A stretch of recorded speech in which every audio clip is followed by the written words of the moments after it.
Assalamualaikum warahmatullahi wabarakatuh. Selamat datang di Bahtera Langit, tempat kita berlayar bersama menyusuri kisah-kisah Islami yang penuh hikmah, menyejukkan hati dan menguatkan iman. Hari ini kita akan menyingkap salah satu peristiwa paling agung dalam sejarah Islam, Perang Badar. Perang yang bukan hanya tentang pasukan dan pedang, tapi juga tentang keyakinan, doa dan pertolongan Allah yang nyata. Sebuah kisah yang akan membuat kita semakin yakin bahwa kemenangan sejati datang dari Allah Subhanahu wa Ta'ala.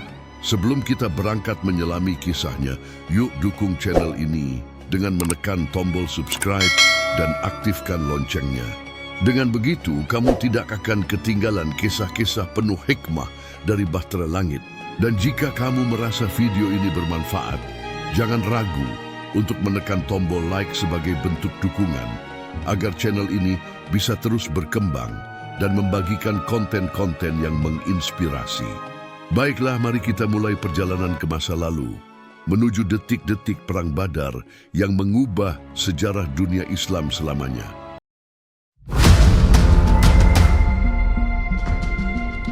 Bayangkan Mekah, di 13 tahun lamanya Rasulullah berdakwah dengan penuh kesabaran.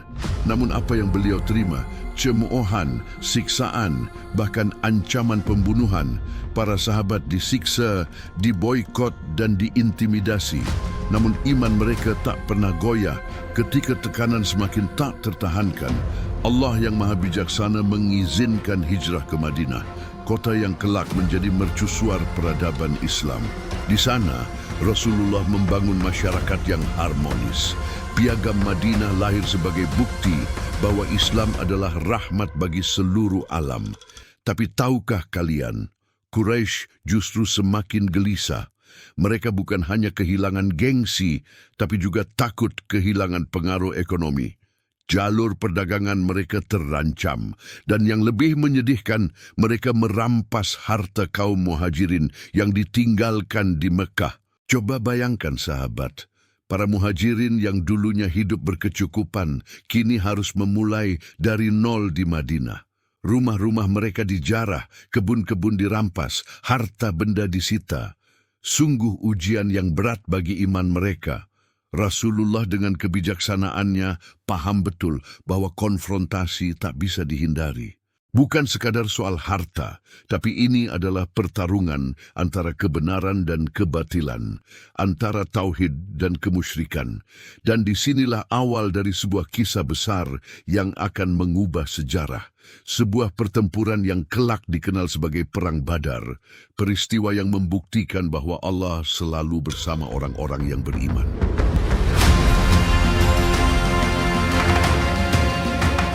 Perang Badar yang agung ternyata bermula dari sebuah kafilah dagang. Kafilah milik Quraisy dipimpin oleh Abu Sufyan. Kafilah inilah yang menjadi pemicu pertemuan dua pasukan terbesar kala itu. Kafilah dagang Quraisy bergerak dari Syam menuju Mekah. Ada lebih dari 1.000 unta penuh barang dagangan, emas, perhiasan, minyak dan gandum. Nilainya sangat besar. Bahkan hampir seluruh orang Quraisy Mekah ikut menanam modal dalam kafilah itu. Dan tahukah kamu siapa pemimpinnya? Abu Sufyan bin Harb, orang yang kelak akan menjadi musuh besar Islam sebelum akhirnya mendapat hidayah. Berita kafilah ini sampai kepada Rasulullah. Beliau tahu kafilah itu bukan sekadar dagangan, tapi juga harta kaum muhajirin yang dulu dirampas di Mekah. Maka Rasulullah mengajak para sahabat, mari kita ambil kafilah itu, karena itu adalah hak kita yang dirampas Quraisy. Tujuannya jelas, bukan sekadar perang, tapi menekan Quraisy agar sadar dan mengembalikan kehormatan kaum muslimin. Nabi tidak mewajibkan semua sahabat ikut, karena beliau mengira ini hanya operasi kecil. Maka yang berangkat hanya sekitar 313 orang. Ada yang naik unta, ada yang berjalan kaki. Bahkan satu unta dipakai bergantian oleh 3 orang. Lihatlah betapa sederhana pasukan Islam saat itu. Tidak ada persenjataan lengkap, hanya beberapa pedang, beberapa baju besi, dan semangat iman yang tak tergoyahkan. Abu Sufyan bukan orang biasa. Ia cerdik. Ia mendapat kabar bahwa kafilahnya akan dicegat. Maka ia langsung waspada, mempercepat perjalanan, bahkan mengubah rute agar lolos dari tangan kaum muslimin. Tidak hanya itu, Abu Sufyan mengirim kurir ke Mekah dengan pesan mendesak, "Wahai Quraisy, keluarlah, lindungi harta kalian, karena Muhammad dan sahabatnya siap menghadang." Berita itu sampai ke Quraisy. Mereka pun panik. Bagaimana tidak? Hampir seluruh harta mereka ada dalam kafilah itu. Maka Quraisy mengerahkan kekuatan penuh, 1,000 pasukan, 100 kuda, 700 unta, dan persenjataan lengkap. Ini bukan lagi soal kafilah, tapi soal harga diri Quraisy. Abu Jahal berteriak lantang, "Kita harus hancurkan Muhammad dan pengikutnya." Sahabat, dari sinilah takdir Allah mulai bekerja. Rasulullah hanya berniat menghadang kafilah dagang. Tapi ternyata Allah menakdirkan pertemuan besar antara 313 pasukan kecil kaum muslimin melawan 1,000 pasukan Quraisy bersenjata lengkap. Inilah awal mula Perang Badar, perang pertama dalam sejarah Islam, perang yang akan mengubah nasib umat Islam untuk selamanya.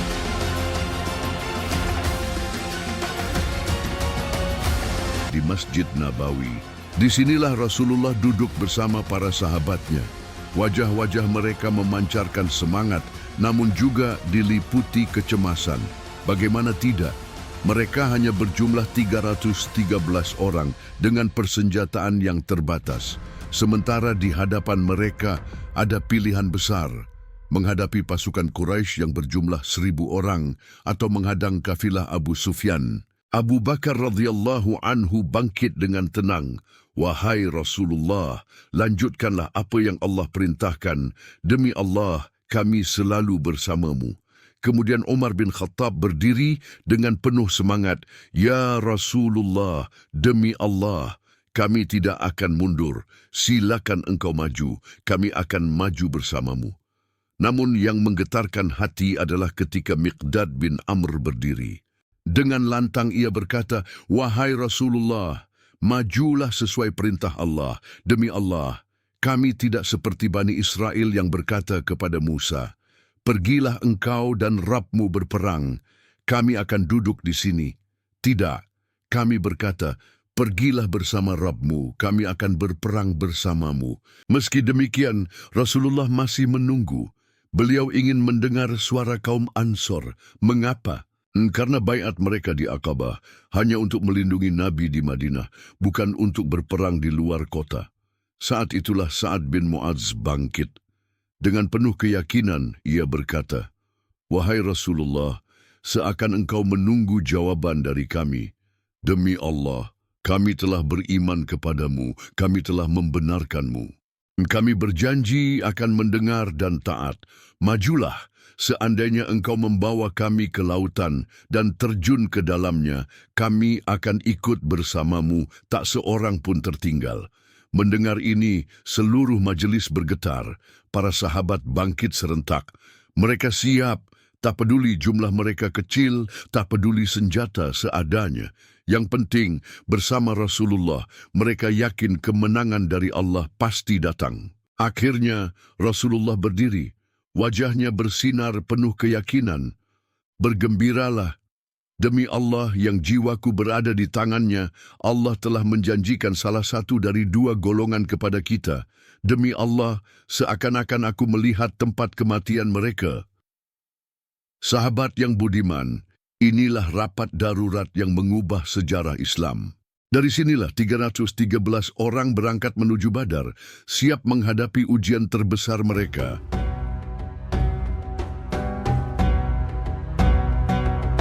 Sekelompok Muslim dengan perlengkapan yang sangat terbatas. Hanya 70 unta, 2 ekor kuda, dan sebagian besar harus berjalan kaki. Bahkan 1 unta harus dipakai bergantian oleh 3 orang. Sementara di sisi lain, Quraisy datang dengan kekuatan yang mencengangkan. 1,000 pasukan tangguh, 100 kuda perang gagah, 700 unta, dan perlengkapan perang yang lengkap. Namun, ada satu hal yang membuat perbedaan besar ini tidak berarti. kekuatan iman dalam hati kaum muslimin. Lihatlah teladan kepemimpinan Rasulullah yang menggetarkan hati. Beliau menolak untuk diistimewakan, memilih bergantian menunggang unta bersama Ali dan Abu Lubabah. Ketika keduanya menawarkan unta untuk Nabi sendiri, beliau menjawab dengan rendah hati, "Kamu berdua tidak lebih kuat berjalan kaki dariku, dan aku tidak lebih membutuhkan pahala daripada kalian." Sementara pasukan Muslim bergerak penuh tekad, Abu Sufyan gelisah mencari jejak. Ia bahkan memeriksa kotoran unta di padang pasir, dan ketika menemukan biji kurma khas Madinah, kecemasannya terbukti. Pasukan Muslim benar-benar menghadang. Di tengah perjalanan, Rasulullah menyalakan api semangat. "Demi Allah, Allah akan memberikan salah satu dari dua golongan kepada kalian. Demi Allah, seakan-akan aku melihat tempat mereka bergelimpangan di medan perang." Kata-kata ini mengobarkan keyakinan para sahabat. Tiba di lembah Badar, strategi mulai disusun. Al-Hubab bin Munzir mengusulkan penguasaan sumber air, sebuah ide brilian yang disambut Rasulullah. Malam itu, ketenangan menyelimuti pasukan Muslim. Allah menurunkan hujan yang membuat tanah keras bagi mereka, namun licin bagi Quraisy. Sahabat yang budiman, kisah ini mengajarkan kita bahwa kemenangan bukan tentang jumlah atau kekuatan, tapi tentang keyakinan dan strategi yang tepat.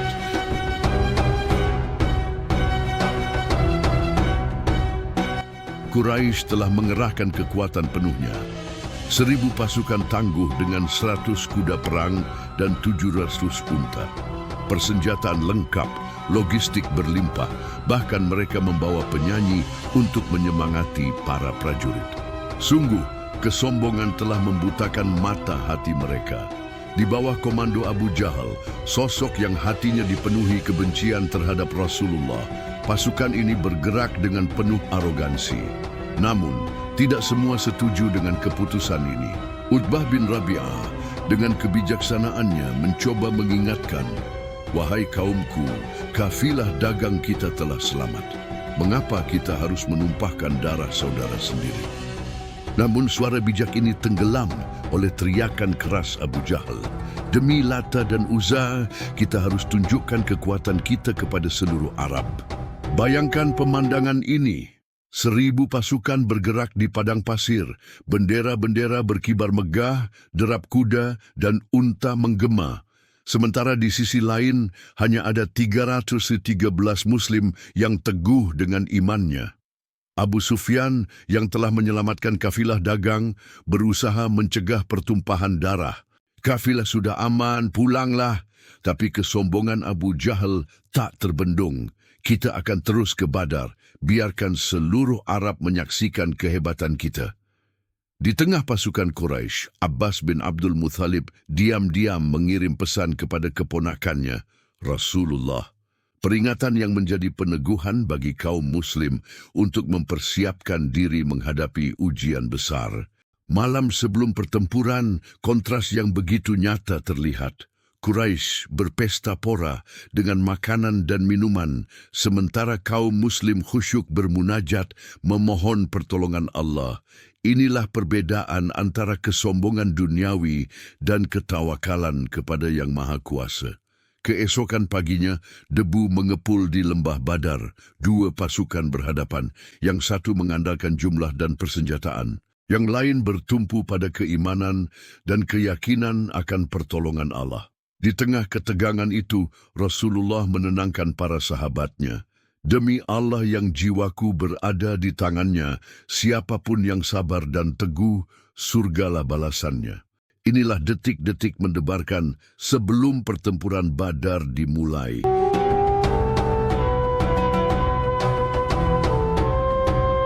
Dari barisan Quraisy, majulah 3 sosok perkasa dengan penuh kesombongan. Utbah bin Rabi'ah, saudaranya Syaibah, dan putranya Walid bin Utbah. Mereka adalah jawara yang terkenal dengan kekuatan dan keberaniannya. Dengan nada menantang, mereka berseru, "Wahai Muhammad, keluarkan lawan yang sepadan dari kalangan Quraisy." Kami tidak ingin melawan orang asing dari Madinah. Mendengar tantangan itu, beberapa sahabat Ansor dengan gagah berani bangkit. Auf, Muawidz, dan Abdullah bin Rawahah siap maju ke medan pertempuran. Namun orang-orang Quraisy menolak. Kami tidak menginginkan pertarungan dengan orang-orang Ansor. Keluarkanlah kerabatmu sendiri, wahai Muhammad.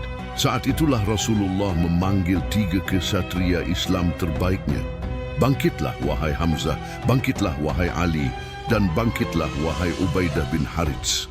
3 pahlawan Islam ini maju dengan penuh keberanian.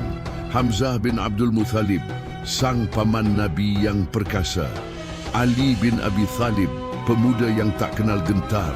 Dan Ubaidah bin Harits, pejuang senior yang berpengalaman. Detik-detik menegangkan pun dimulai. Hamzah berhadapan dengan Syaibah, Ali menghadapi Walid. Sementara Ubaidah beradu pedang dengan Utbah. Dengan kecepatan luar biasa, Hamzah mengayunkan pedangnya, menumbangkan Syaibah dalam sekejap. Ali dengan kelincahan pemuda mengalahkan Walid dengan telak. Namun di sisi lain, Ubaidah terluka parah dalam pertarungannya dengan Utbah. Melihat saudara mereka terluka, Hamzah dan Ali bergegas membantu. Bersama-sama mereka mengalahkan Utbah, membuktikan bahwa kekuatan persaudaraan Islam tak terkalahkan. Kaum muslimin bersorak penuh syukur. Allah telah menolong hamba-hambanya yang beriman. Meski kemenangan telah diraih, hati Rasulullah tersentuh melihat pengorbanan Ubaidah bin Harits yang terluka parah. Dalam perjalanan pulang setelah perang, Ubaidah bin Harits akhirnya mencapai syahadah yang mulia, meninggalkan teladan keberanian dan pengorbanan yang tak terlupakan. Duel heroik ini menjadi pertanda. Kesombongan Quraisy mulai goyah, sementara keyakinan kaum muslimin semakin menguat dengan pertolongan Allah.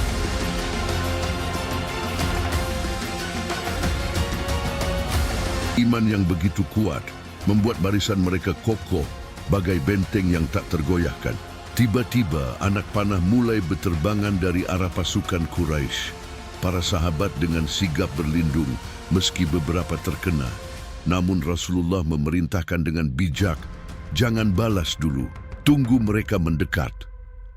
Di tengah ketegangan itu, Rasulullah masuk ke dalam kemah kecil. Air mata mengalir di pipi mulia beliau saat berdoa, "Ya Allah, jika pasukan ini binasa hari ini, Engkau tidak akan lagi disembah di muka bumi." Doa yang begitu menggetarkan hingga Abu Bakar radhiyallahu anhu harus menenangkan beliau. Subhanallah, Allah Maha mendengar. Awan bergerak di langit Badar dan turunlah pertolongan Allah. 1000 malaikat berbaris rapi, menunggang kuda putih dengan bendera berkibar. Sebagaimana Allah berfirman dalam surat Al-Anfal ayat 9, "Majulah menuju surga yang luasnya seluas langit dan bumi." Seruan Rasulullah menggetarkan jiwa. Allahu Akbar. Para sahabat maju dengan semangat yang berkobar. Keajaiban demi keajaiban terjadi. Para sahabat menyaksikan musuh tersungkur sebelum pedang mereka menyentuh. Suara cambuk malaikat terdengar di udara. Pertolongan Allah nyata di hadapan mata. Abu Jahal dengan kesombongannya masih berteriak lantang dari belakang pasukan. Namun apa daya, kesombongan tak akan bertahan di hadapan kebenaran.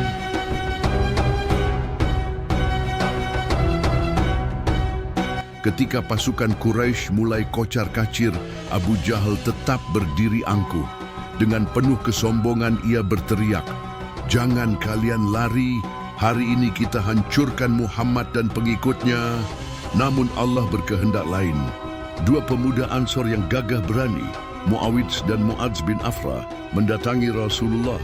Mereka bertanya dengan penuh semangat, "Wahai Rasulullah, tunjukkan kepada kami di mana Abu Jahal berada." Dengan izin Allah, kedua pemuda ini berhasil melumpuhkan Abu Jahal. Mereka menyerangnya hingga terjatuh dengan luka parah. Sungguh, Allah Maha Kuasa membuat yang kuat menjadi lemah. Abdullah bin Mas'ud, sahabat yang dulu sering disiksa Abu Jahal, kemudian mendatanginya yang sedang sekarat. Meski diambang kematian, kesombongan Abu Jahal tak surut. Ia masih menghina. Apakah aku dikalahkan oleh seorang budak rendahan sepertimu? Ketika kabar kematian Abu Jahal sampai kepada Rasulullah, beliau mengucap syukur. Segala puji bagi Allah yang telah menolong hambanya, membenarkan janjinya, dan mengalahkan pasukan musuh sendirian.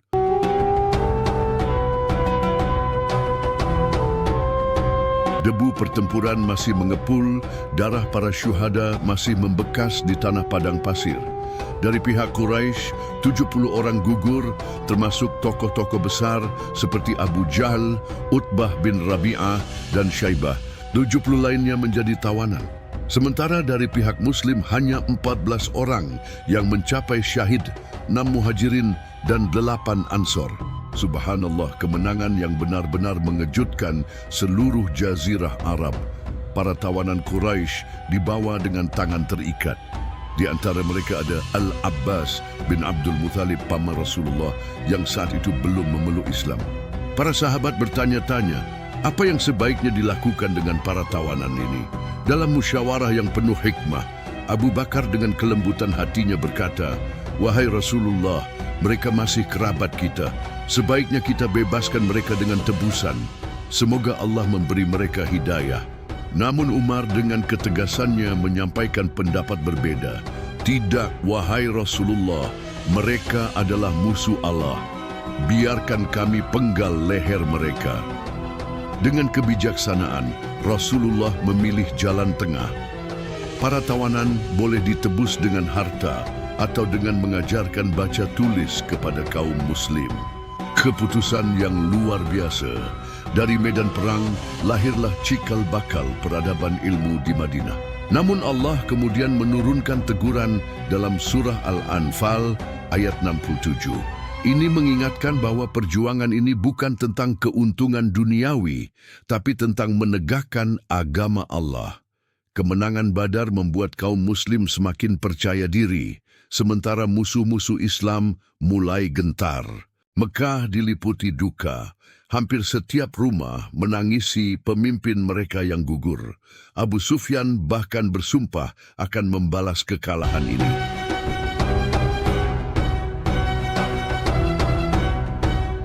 Perang Badar berakhir dengan kemenangan besar bagi kaum muslimin. Tapi kemenangan ini bukan hanya membawa kabar gembira, juga memunculkan tantangan baru. Karena setelah Badar, bara dendam Quraisy mulai membara. Kaum muslim kembali ke Madinah dengan membawa berita kemenangan. Mereka disambut penuh sukacita. Perang Badar menjadi simbol bahwa Islam kini punya kekuatan. Para sahabat yang ikut perang Badar bahkan mendapat gelar mulia Ahlul Badr yang selalu dikenang sepanjang sejarah. Sementara di Makkah, suasana sebaliknya. Hampir setiap rumah menangisi kekalahan. Abu Jahal, Utbah, Syaibah, dan banyak pemuka Quraisy tewas. Abu Sufyan yang saat itu selamat bersumpah, "Demi Allah, aku tidak akan mencuci kepalaku dari debu hingga aku membalas kekalahan Badar." Sejak saat itu, Quraisy mulai merencanakan pembalasan yang lebih besar. Kemenangan Badar juga membuat orang-orang munafik di Madinah semakin gelisah. Abdullah bin Ubay bin Salul, tokoh besar yang hatinya penuh iri, mulai menyusun siasat untuk melemahkan kaum muslim dari dalam. Selain itu, beberapa kabilah Yahudi di Madinah mulai melanggar perjanjian. Mereka tidak suka dengan kejayaan kaum muslim dan secara diam-diam bersekongkol dengan Quraisy. Benih-benih pengkhianatan ini nantinya akan menjadi ujian besar bagi umat Islam. Allah mengingatkan bahwa kemenangan Badar bukan karena kekuatan pedang, tapi karena pertolongannya. Dalam Quran surah Al-Anfal ayat 17, Allah berfirman, "Bukan kamu yang membunuh mereka, tetapi Allah lah yang membunuh mereka. Dan bukan kamu yang melempar ketika kamu melempar, tetapi Allah lah yang melempar." Ayat ini meneguhkan bahwa kemenangan sejati adalah dari Allah, bukan dari manusia. Kekalahan di Badar membuat Quraisy kehilangan wibawa di hadapan kabilah-kabilah Arab. Mereka tidak bisa tinggal diam. Abu Sufyan bersumpah akan mengumpulkan pasukan yang lebih besar, lebih kuat, dan lebih lengkap. Inilah awal dari rencana perang balasan, yang kelak dikenal sebagai Perang Uhud.